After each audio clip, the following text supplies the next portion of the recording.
Bonjour à tous, nous sommes jeudi 26 novembre et dans quelques heures ou dans quelques minutes, selon à quelle heure vous regarderez cette vidéo, nous allons savoir un peu plus précisément quelles vont être les conditions avec lesquelles nous allons pouvoir nous retrouver à l'église. Visiblement, il y a eu des avancées et il y a des possibilités de se retrouver ensemble à l'église. Il est évident que ce qui reste important, c'est ce qu'ils appellent la jauge, c'est-à-dire le nombre. Est-ce que l'on pourra être 30, 40, 50? Est-ce que ça va être évalué par rapport à la taille de l'église? Ce qui est certain, c'est que depuis quelques semaines maintenant que l'on est confiné, que l'on ne peut pas se retrouver à l'église, on peut sentir dans notre cœur cet ardent souhait, cet ardent désir de se retrouver, d'être à nouveau ensemble, parce que il me semble en tous les cas, je peux vous avouer que c'est quelque chose qui me manque. Le fait de pouvoir retrouver mes frères et sœurs, le fait de pouvoir retrouver l'assemblée, retrouver l'église, est quelque chose qui est tellement important. Vous vous souvenez sans doute de ce texte et je vais le partager dans un court instant avec vous. Ce texte tiré d'un psaume, c'est le psaume 133, qui est très court d'ailleurs, et qui dit ceci: Voici, ô qu'il est agréable et qu'il est doux pour des frères, nous on rajouterait, et des sœurs également, de demeurer ensemble. C'est comme l'huile précieuse qui est répandue sur la tête, descend sur la barbe d'Aaron, qui descend sur les bords de ses vêtements. C'est comme la rosée de l'Hermon qui descend sur les montagnes de Sion, car c'est là que l'Éternel envoie la bénédiction, la vie pour l'éternité.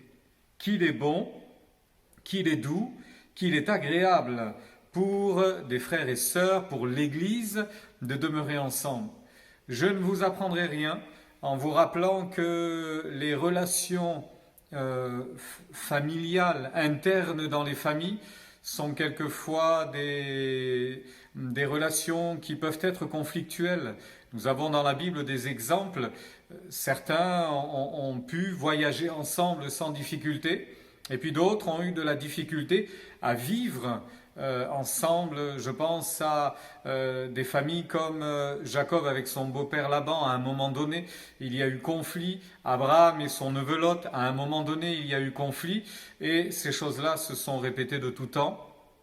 Parce que demeurer ensemble et vivre ensemble, c'est pas quelque chose qui est toujours très facile. C'est souhaitable, bien évidemment, et j'ai presque envie de dire que les relations devraient être parfaites, elles devraient être harmonieuses au sein même d'une famille. C'est ce que l'on peut souhaiter, ou tout du moins dans la famille de Dieu. Comment imaginer ne pas avoir de saines et de bonnes relations? Alors voyez, depuis quelques semaines, nous ne nous voyons plus, nous ne sommes plus ensemble, et cela manque, parce qu'il est doux, agréable pour des bien-aimés, pour des frères et sœurs, pour l'Église, de se retrouver et d'être ensemble.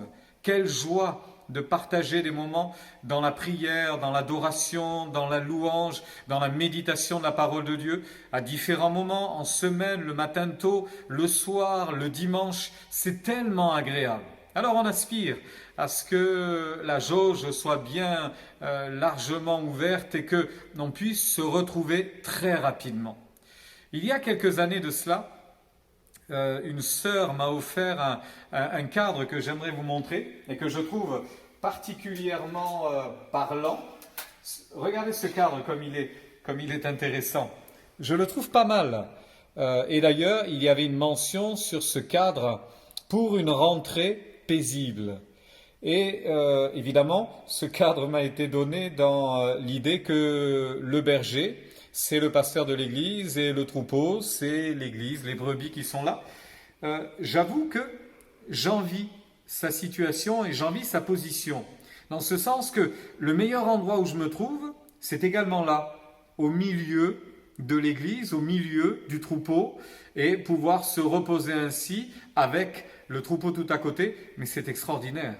Ceci nous manque à chacun d'entre nous, j'imagine que cela vous manque également, et que cela est quelque chose que vous aimeriez revivre à nouveau, et c'est quelque chose que l'on va vivre, bien évidemment, sous peu de temps.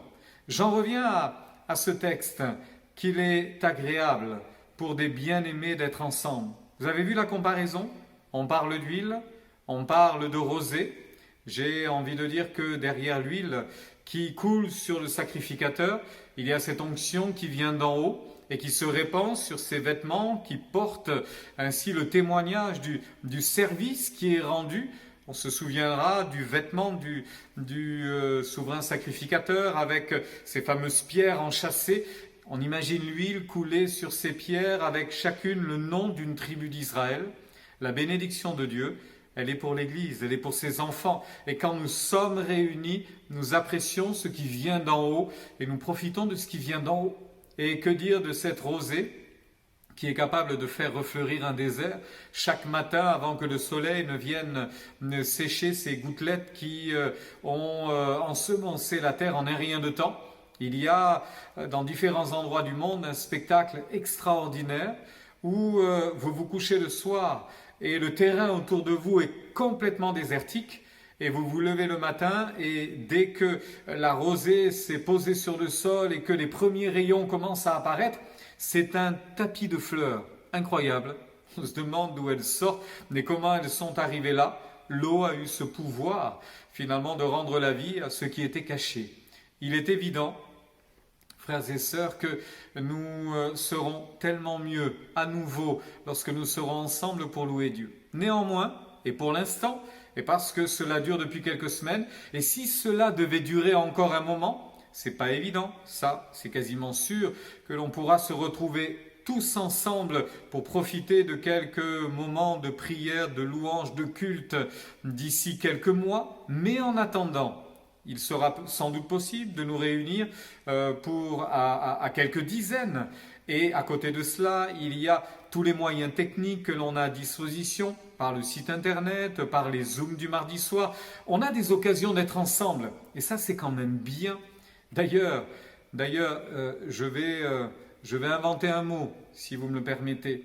Il y a ce que l'on appelle le présentiel et le distanciel. Le présentiel, c'est quand on est ensemble. Le distanciel, c'est quand on se voit au travers d'un ordinateur, qu'on est seul à la maison ou en famille et que les autres sont chacun chez eux. Peut-être que l'on pourrait inventer, on aurait dû d'ailleurs inventer ce mot, le prédistanciel, on pourrait le dire comme cela. Certainement un mélange de présentiel et de distanciel. Et le Zoom, voyez-vous, ce que l'on fait le mardi soir, c'est un peu ça.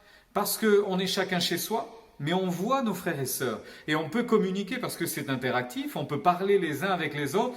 Alors, pour tous ceux qui ont pu y participer, on s'est réjoui de ces moments-là et on s'en réjouira encore de tels moments parce qu'il est agréable pour des frères et sœurs de demeurer ensemble. Alors même si physiquement, ça nous semble difficile en ce moment et on ne peut pas faire comme on veut, ça n'empêche pas l'Église de Jésus-Christ d'être ensemble et d'être unie. Si malgré tout, le fait de ne pas pouvoir être ensemble, de se serrer la main, de se faire la bise comme il y a plusieurs mois en arrière, ça semble tellement lointain cela, n'empêche que nous sommes ensemble, nous sommes unis parce que le Saint-Esprit nous a unis les uns les autres par la même expérience, le même Sauveur, le même salut, le même Esprit, la même foi, la même doctrine, le même baptême. Quelle joie d'être ensemble! Alors, restons unis, frères et sœurs. Restons ensemble dans cette communion fraternelle parce que c'est là que l'Éternel envoie la bénédiction. Quand vous regardez le sens de ce verbe qui est utilisé, vous le retrouvez avec plusieurs déclinaisons. Et on aurait pu traduire, c'est là que Dieu a mandaté la bénédiction, c'est là que Dieu a ordonné la bénédiction, c'est là qu'il l'a désiré, qu'il l'a voulu. À quel endroit? Quand on est ensemble. Alors frères et sœurs, je reviens à mon tableau pour terminer. Frères et sœurs, on peut être ainsi tous ensemble. On peut se retrouver tous ensemble. On peut être unis, même par le biais d'un ordinateur ou du site internet le dimanche matin, que sais-je encore. Mais on peut être ensemble. Et c'est uni dans l'esprit. Et autant que faire se peut, ensemble, à se voir, à se parler, c'est là que l'Éternel envoie sa bénédiction. Alors que le Seigneur vous bénisse tout au long de cette journée. Et nous ne manquerons pas de vous donner des nouvelles très rapidement. évidemment, suite aux informations que nous-mêmes nous aurons pu avoir. Mais en attendant, je vous souhaite une belle et une agréable journée, une journée bénie sous le regard de Dieu. Prions ensemble. Notre Père, notre Dieu, nous te rendons grâce pour ces moments bénis. Nous t'apportons la louange et l'honneur qui te revient parce que tu en es digne. Merci pour ces instants. Merci pour ta grâce. Merci pour ta parole qui nous rappelle que nous ne serons jamais seuls. Et puis, tu es l'Éternel, notre berger. L'Éternel est mon berger, je ne manquerai de rien. Nous faisons tous partie du troupeau de ton pâturage. Alors, parce que nous sommes unis par l'Esprit, et parce que nous aimons appartenir à ce même troupeau, nous te rendons grâce pour ces moments. Alors nous disons, Seigneur, nous voici, envoie cette huile qui vient d'en haut, envoie cette rosée qui descend du ciel et inonde-nous, remplis-nous de ton onction encore, fais-nous goûter à ta grâce. Et que nos vies soient belles aujourd'hui, que ta grâce nous accompagne, que ton onction soit sur nous et que ta présence réjouisse nos cœurs tout au long de cette journée. Seigneur, ensemble, nous t'apportons notre louange et notre reconnaissance. Ensemble, nous te disons combien nous sommes heureux de t'appartenir et d'être unis les uns aux autres. À toi l'honneur et la gloire pour ces bons moments que tu nous accorderas encore ensemble. À toi l'honneur et la louange pour tout ce que tu as fait, ce que tu es, qui tu es et ce que tu feras encore pour l'Église et pour chacun d'entre nous. Amen.